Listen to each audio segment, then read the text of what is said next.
नमस्कार. आपल्या सर्वांना आवडणारी साबुदाणा खिचडी. तर ती साबुदाणा खिचडीची रेसिपी मी तुमच्याबरोबर शेअर करणार आहे. चला तर मग साबुदाणा खिचडीसाठी लागणारे साहित्य बघूया. साबुदाणा मी रात्रभर भिजत ठेवला होता. अशा प्रकारे साबुदाणा भिजला पाहिजे. चला तर मग साबुदाणा खिचडीसाठी लागणारे साहित्य बघूया.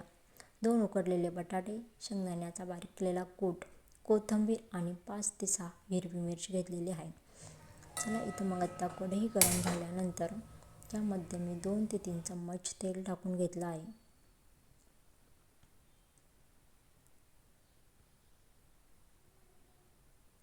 तेल गरम झाल्यानंतर 5 ते 6 हिरवी मिरची कापून घेतली होती ती टाकली आहे.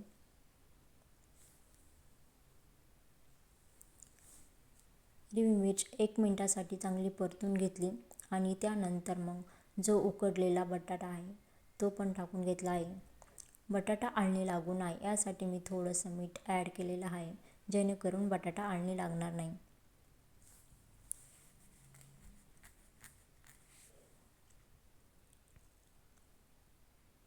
बटाटा पण 1 मिनिटासाठी परतून घेतल्यानंतर त्यामध्ये साबुदाणा ॲड केला आहे. साबुदाणा पण थोडासा परतून घेतला आहे आणि साबुदाणा परतून झाल्यानंतर यामध्ये शेंगदाण्याचा कूट ॲड केलेला आहे. तो पण 1 ते 2 मिनिटासाठी चांगला परतून घेतला आहे आणि मला थोडासा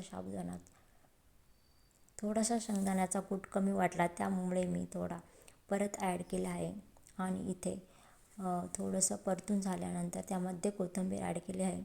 तसेच चवीनुसार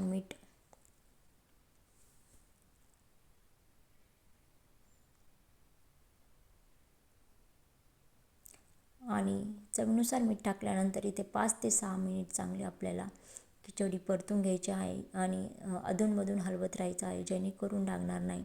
चला तर मग अशा प्रकारे आपली साबुदाणा खिचडी तयार झालेली आहे.